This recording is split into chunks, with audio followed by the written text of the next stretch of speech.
Chair recognizes the gentleman from Texas, Mr. Paul, for 5 minutes.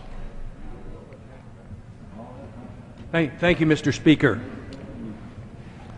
Mr. Speaker, I rise today to introduce a very simple piece of legislation to repeal the infamous Section 1021 of the National Defense Authorization Act, quietly signed into law by the President on New Year's Day.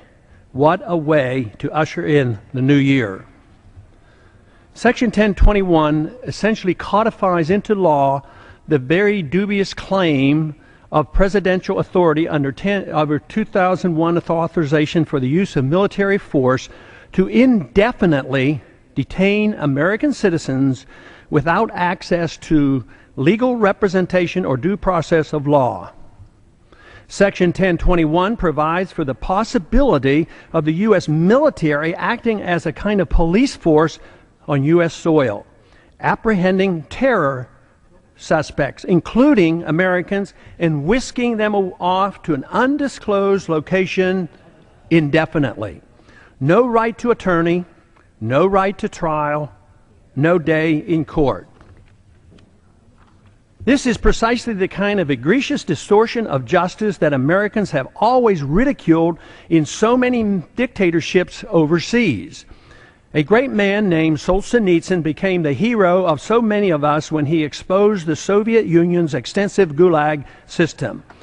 Is this really the kind of a United States we want to create in name of fighting terrorism? Some have argued that nothing in Section 1021 explicitly mandates holding Americans without trial, but it employs vague language, radically expanding the detention authority to include anyone who has substantially supported certain terrorist groups or associated forces. No one has defined what those terms mean. What is an associated force? Sadly, too many of my colleagues are too willing to undermine our Constitution to support such outrageous legislation. One senator even said about American citizens being picked up under this section of the NDAA, quote, "When they say, 'I want a lawyer,' you tell them, 'Shut up. You don't get a lawyer,'" close quote. Is this acceptable in someone who has taken an oath to uphold the Constitution? Mr. Speaker, of course, I recognize how critical it is that we identify and apprehend those who are suspected of plotting attacks against Americans.